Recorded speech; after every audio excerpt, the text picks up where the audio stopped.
position and we knock our opponent down, how we want our opponent's hips to be facing the other way. So once we knock the opponent down, we want to see the side of the thigh. We want their hips to be facing away from us. We have De La Riva grips, so pay attention to his left hand and the left grip. Now, when we have their hips facing the other side, it's very important we have our legs, our left leg right here attached to the far side of the hip. And when we pull ourselves through, it's important that our right knee is on top of our opponent's knee, because if we don't, their knee can be in our way, right? So once we secure that and we're coming up, our opponent's always going to lay back and frame against us to prevent the back take.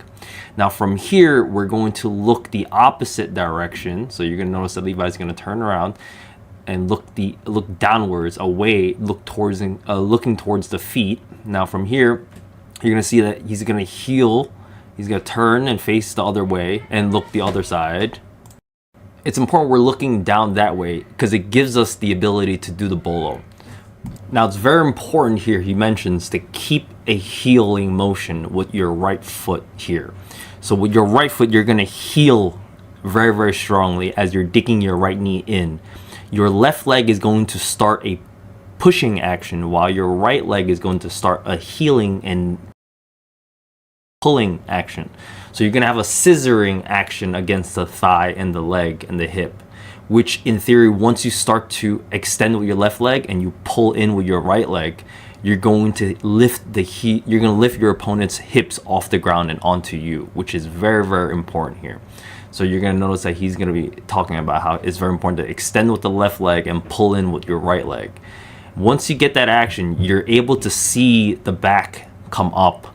And it's very important that he's saying that here you keep your knees pointing up with your heels close to your butt as possible.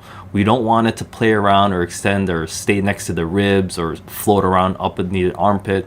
We want it right underneath our butt. We want our heels very, very close. And we want to be able to, from here, really, really generate that pressure.